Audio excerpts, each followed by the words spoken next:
Hey, how's everyone doing?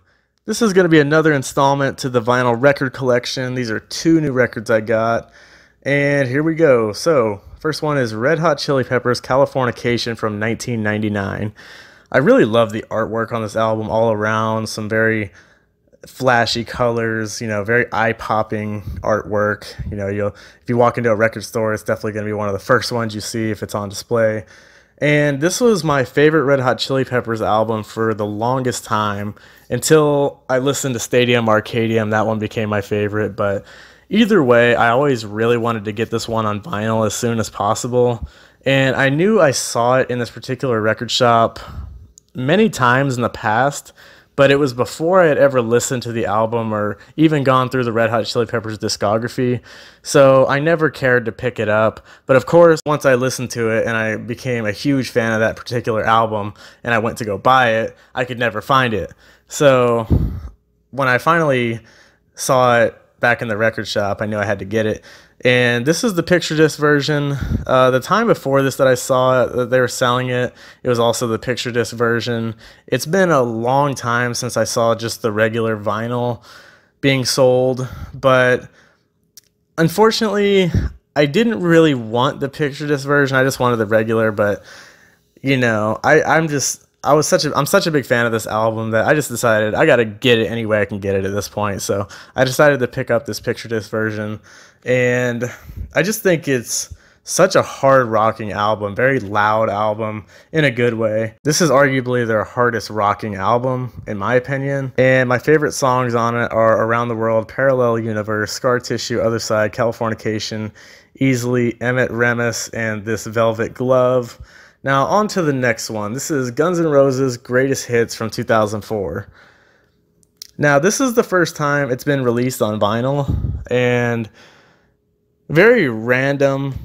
Guns N' Roses came out just a month or two ago and said that they were going to be releasing this on vinyl, and people were just caught off guard by it. But, of course, when it came out, I immediately wanted to grab it. So the day it came out, I pretty much went to the record store to get it, and they didn't have it. They said they had just ordered it that same day, so I was disappointed in that. That was actually the same day I found the Velvet Revolver Contraband remaster, and so that was a sweet little surprise. But yeah, that kind of like ties up the story on that one. I was basically looking for this album and found the Velvet Revolver one. So anyway, Guns N' Roses' Greatest Hits. Now, I became a fan of Guns N' Roses in 2004, the same year this album was released. And this is definitely one of the first albums I ever really listened to when it came to Guns N' Roses. I was only 7 years old, and I listened to this album all the time. And I just loved constantly opening the CD and just looking at the pictures, and I was just infatuated looking at the booklet, looking at all the pictures, and just, playing the CD over and over again. If I remember, I want to say the CD version, the original CD version, was had broken glass, artwork on the actual CD. So that was kind of scary because every time you looked at it, you think it was fucked up.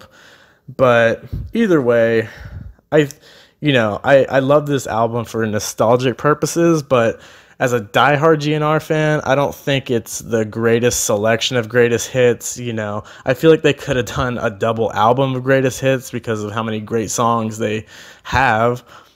And even the selection in these few songs, I don't think is the best. I mean, including Sympathy for the Devil, Ain't It Fun, stuff like that is just a little head scratching.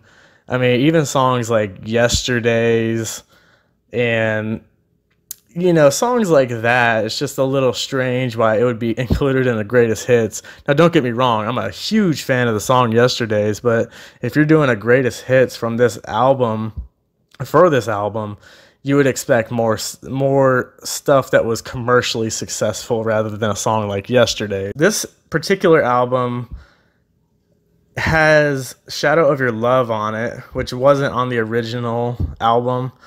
So it's just a kind of like a bonus track this time around. And one thing I will mention is when you open up the album, I noticed this right away. I was a little bit shocked. As you can see here, the artwork is backwards. You know, Slash is playing left-handed, Duff is playing left-handed, Izzy's playing left-handed, and everything is completely backwards. And you know, if you're a diehard fan, you could probably tell this is at the Ritz, 1988. But the backwards artwork really threw me for a loop. I was like, "What the heck?" And I immediately was like, "Did I get a bad pressing or what? Like, maybe this is worth some money that I got a weird one that's backwards artwork." So I went online to see the fan reaction because I hadn't looked at it yet, and it looks like all the pressings were like that, and some fans were pretty furious about it. Me personally, I'm not furious about it, but it is one of those things that's a little disappointing. Like, you would think that somebody would have noticed that and that they wouldn't have done that on purpose. I don't know what the story was behind that, but very strange. Overall, I'm a fan of every single song on this album except for the cover of Sympathy for the Devil. Just have never been a fan of that cover. The front cover to this album is slightly different than the original Greatest Hits front cover. The original Greatest Hits front cover had the Guns N' Roses logo, and it was pretty much just a gray background. But this one is kind of like, it's like a dark gray, and it's just a darker gray with some lighter shades here and there. And I don't know why they changed it. I don't know, maybe just to differentiate it from the vinyl, from the CD. I don't know, but not a big deal there, just something noticeable. They also are releasing this on picture disc coming up. I saw Duff already had one in his possession, so it could technically be out already for all I know. I mean, he could have just, you know, had the first pressing, obviously, but if I do see that, I will pick it up. The records themselves have the first one has the Guns N' Roses logo on it, and then the second one just has the band on it, which is the same exact picture that's on the back of the album, which is a really cool picture from obviously the late 1980s with the original band and everything. So yeah, that's pretty much it. I was hoping there'd be a little more artwork, you know, booklets and pictures and stuff like that. Kind of just simple, but it is what it is. It's just cool to get a new Guns N' Roses release no matter what it is, since they don't really release too much at all. But yeah, 2 more records I got, and I hope you guys enjoyed. Please comment, like, subscribe, and I'll see you on the next one.